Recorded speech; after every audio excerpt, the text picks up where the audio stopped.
Congratulations on your purchase on the new ZHIYUN Smooth 4. My name is Jason Bong, and in this introduction video, I'm going to show you what all these little buttons here do so you can go out with confidence and get some smooth and steady moments with your new smartphone gimbal. Now, to start using the gimbal right out of the gate, place your smartphone in between the clamp and ensure that it's balanced. If it's leaning too much in one direction, just simply unlock the dial here and make micro adjustments until it's leveled. Once you're done, just lock it back in place. Power on the gimbal by holding down this button right here and start your camera app. Here I'm using the ZHIYUN camera app, which is free on the iOS and Google Play Store. Once you boot up the app, there will be a Bluetooth connection window prompting you the connection between your phone and the Smooth 4. It should do it automatically, but if not, select your device. Now that's connected, let's go ahead and go over the different gimbal modes so you know what to use depending on the scenario.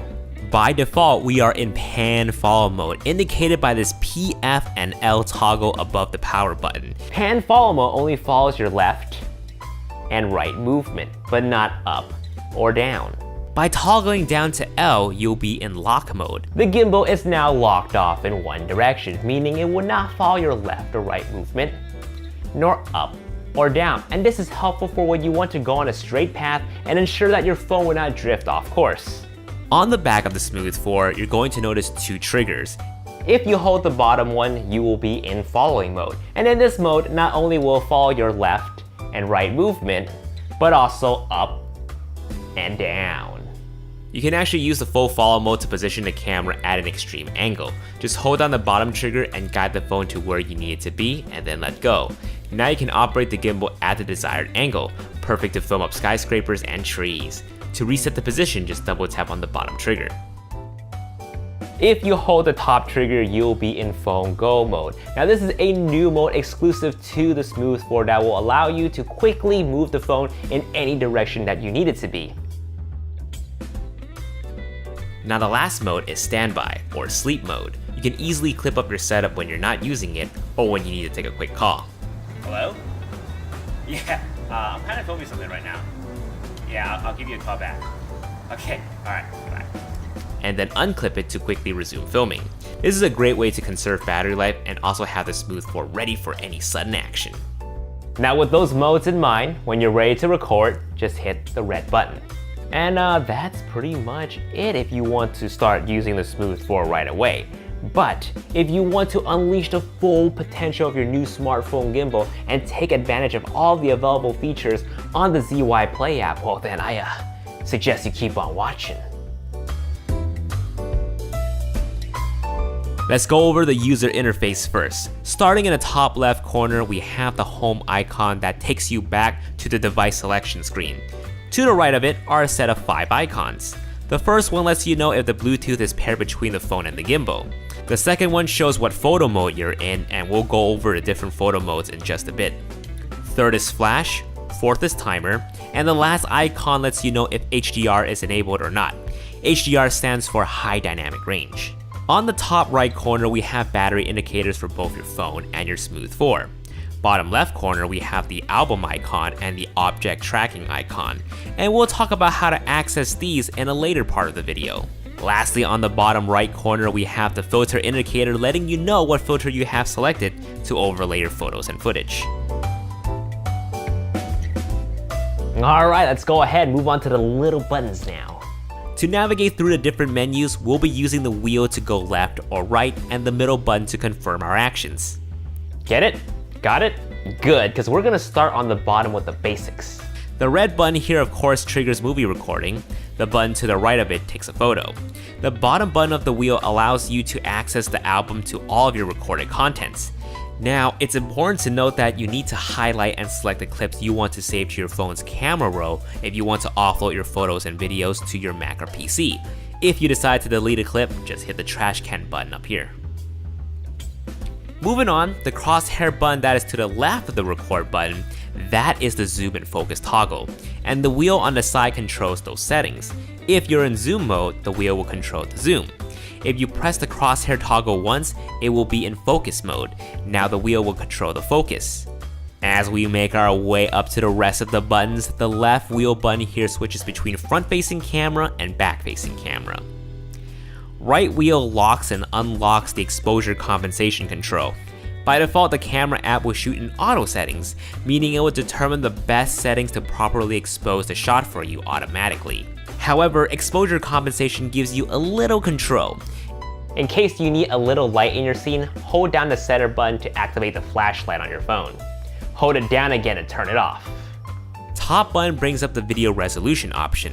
The maximum resolution and frame rate would depend on the phone that you have. Rotate the wheel to select your choice. Once you decide it, tap on the center button and hit the menu button to exit.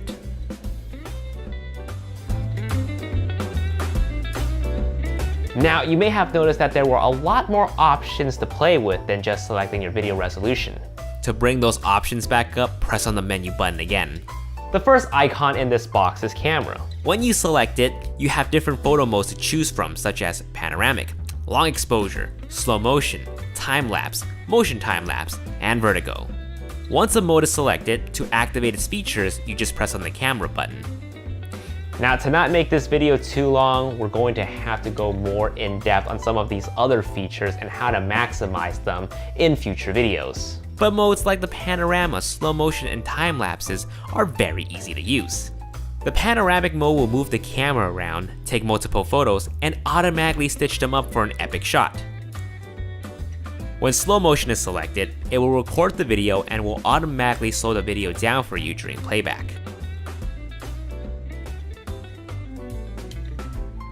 Other features like time-lapse, long exposure, and vertigo will have a window prompting you to program settings and waypoints before automating the movements to capture your perfect shot. Moving on to the second icon, which is the flash. You can enable this to auto or on if you want to use the phone's flash to light your photos. The last choice in the selection is steady light, which just turns on the flashlight of your phone. The third icon is self-timer, which counts down from 2, 5, or 10 seconds before taking a photo. Fourth icon is HDR, which if selected will take high dynamic range photos. The fifth icon is white balance, which will allow you to change the color temperature depending on the lighting situation that you're in. The sixth icon is video resolution, which we already covered. Seventh is manual control. Now, earlier we talked about how when the app boots up, it will default in auto settings. If you want to have full control of the camera settings, turn this on. Once enabled, you'll be able to use the control wheel to adjust each parameters to your liking. Eighth is scene, which gives you two options for responsiveness of the gimbal. Walking is selected by default, giving you normal responsiveness, or you can select motion if you'll be needing the gimbal to react quicker to your movements. Ninth icon is filter, which again allows you to select a filter look that overlays your footage and image. The 10th and last icon, settings, which gives you a small array of additional options to fine-tune your gimbal settings. In the camera tab, you'll find the following settings. Beauty cam, which add a bit of skin smoothing to your face if selected. Zoom sensitivity controls how sensitive the settings get changed when you rotate the wheel. OIS or EIS, which stands for optical image stabilization or electronic image stabilization, which if you have it on, turns on your camera's built-in stabilization. Grid are cross lines on the screen that you can use to help frame up your shot. Next up is cam mode. Just leave that on Pro, trust me on that. In the next tab, which is the general tab, you can check which software version of the Smooth 4 you have. Now the very last thing to talk about is object tracking, which can be found on the bottom left corner. To enable this, just tap on the icon and draw a box over your subject, so as they move, the Smooth 4 will automatically follow them. Alright, I think you guys are ready to go out to create some art. But hey, before you go, don't forget to come back to the ZHIYUN social media for future tips and tricks and tutorials on how to better operate the Smooth 4. Again, my name is Jason Fong. Thank you so much for watching this video. I'll see you guys in the next one. Peace.